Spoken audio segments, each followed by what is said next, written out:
So, yesterday, Derby faced Lincoln City at Pride Park Stadium.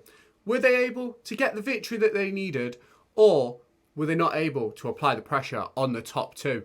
Let's take a look into the fixture. Let's see what Paul Warne did with the team. Let's see how Derby got on in the fixture. Did they win? Did they lose? What happened?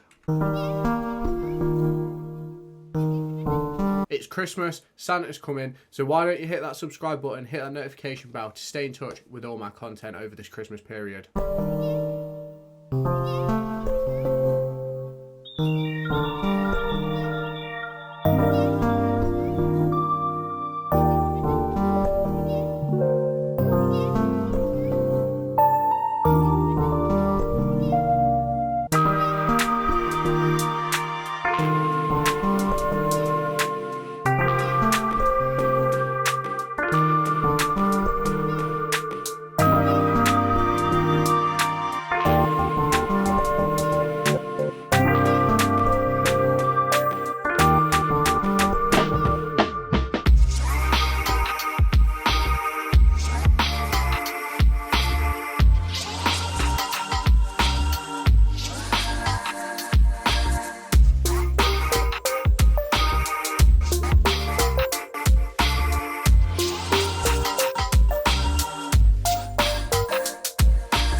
Cooking really. So, as you've seen from the range of clips which I just put into the video, Derby came away from this Lincoln City game 3-1 victors, but I do have to say it wasn't plain sailing. It wasn't the victory that a 3-1 really shows.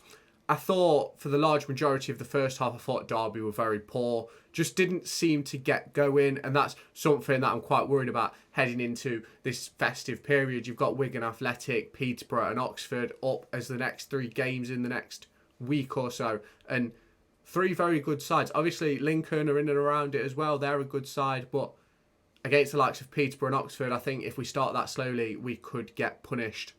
So let's take a look at how we set up to start off with. Paul Warne made two changes to his side that started the game. Paul Warne made two changes to his side to start the game, with Louis Sibley and Kane Wilson dropping to the bench, replaced by Tyrese Forner and Tom Barkhuizen. Two changes which I wasn't against. I thought it made a lot of sense to bring in Tyrese Forner. I was wanting the change to be for Conor Hourihane. I thought we needed a bit more legs in midfield, but it was all right, did the job. Barkhuizen for Wilson, again, wasn't one I was opposed to. I think I mentioned it in the preview that I thought Derby needed Tom Barkhuizen, because I think he just offers a bit more sometimes than Kane Wilson. I think Kane Wilson's brilliant to watch, and I think last night was exactly what I mean about Kane Wilson. He popped up with a goal and an assist, and he's finally getting his name on the scoreboard for Derby. Obviously, Tom Barkhuizen, I don't think he was bad last night. I don't think he was as bad as the 6.3 rating suggests, but I also don't think he was effective or good enough for us last night, and that's something which he'll need to rectify into the coming games. Obviously, we've got Wigan in 3 days, I think, on Boxing Day. That's going to be a massive game. We really need to rectify the loss we had to them earlier in the season. But let's talk more about this fixture. Yet again, Nathaniel Mendez-Laing, excellent. Popping up with another assist. Absolute beautiful Trivela cross to Kane Wilson. Joe Ward, not... I don't want to bash him because I like him as a player, but I think he's given away 3 penalties this season, 2 or 3 penalties this season, and he's not played that much because he's been injured a lot. And I don't want him to become a liability. I do personally think we need him higher up the pitch, but then I don't want Wilson to be dropped for Ward to go further up because Wilson's been excellent so far. I don't think Lincoln City were bad, but I completely do believe that they came here to just sit in and just try and get a point. If they could snatch a win, like they literally sat with a bank of 5 and a bank of 4 for the majority of the game. A player I mentioned, Mandaru, scored their goal, but he scored it from the penalty spot right on the stroke of half time. Obviously, we'll take a look now at Derby's goal scorers. It was Conor Hourihane stepped up 26 minutes into the first half. Really, really good finish. A ball from Joe Ward out wide. Didn't really hit its intended target. Deflected back out. Strike from the edge of the box. Brilliant goal. Kane Wilson from the Mendez-Laing cross. Little flick on into the back sticks. To be honest, I thought it was an own goal, but Wilson will take it. Anyone will take it. And then Kane Wilson was excellent again, beating his man a couple of times before slotting James Collins through on goal. Now, when I was watching the game, now I sit right far away from the south, so I couldn't really see what was going on. You can see, but I thought Collins was like behind it, the defender. I thought he was offside. I haven't seen a replay yet, so I'm not 100% sure, but brilliant finish from James Collins. I think that takes his total to something like 11 or 12 for the season, which is, I think, the same as what he got last year. I think he's got 8 in the league now, which is excellent. And obviously, heading into this group of fixtures, still having Mendez-Laing on form, Kane Wilson popping up with a couple of contributions last night, Collins scoring. It's perfect. And realistically, we could have had more. We never really had control of the game, but towards the back end of the game, Louis Sibley had a couple of chances. It was really good to see Liam Thompson get back into the side. I don't know what you lot think about that, but I think he's going to be pivotal in the back end of this season. Obviously now we're heading towards January. I think the Oxford game marks the midpoint of the season. So it's going to be really, really impressive to see what Liam Thompson can bring up for the second half of the season.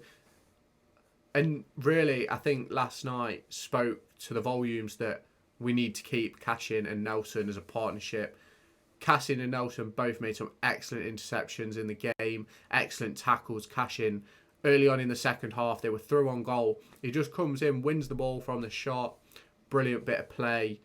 And I think if we lose Cashin in January and we don't get him back on loan until the end of the season, I think we could be in a bit of trouble, because I don't really know who would replace him. Don't quite think Sonny Bradley is the player we expected him to be. But you let me know what you think to that down in the comments.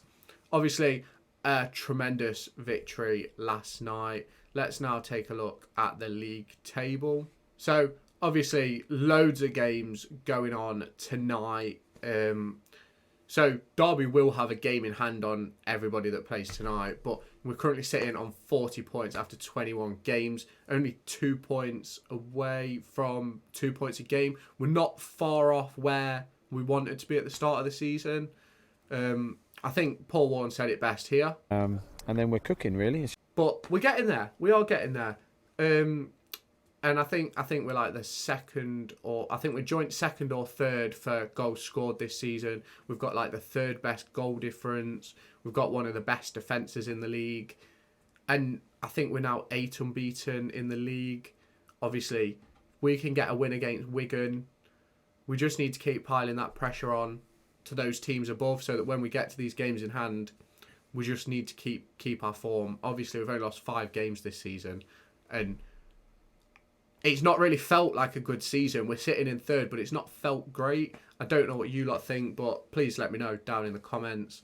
But But yeah, so keep your eyes peeled for my next video, which will be the Wigan Athletic preview.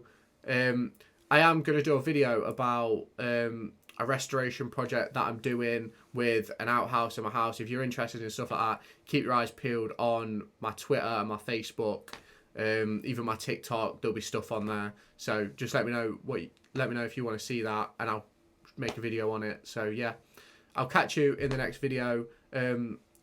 If I don't see you before Christmas, Merry Christmas, have a good one, and I'll catch you in the next one.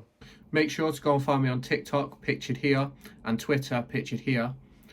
These are the places where I'll keep you all up to date with all my upcoming videos and my thoughts and feelings around the Formula 1 and football weekend.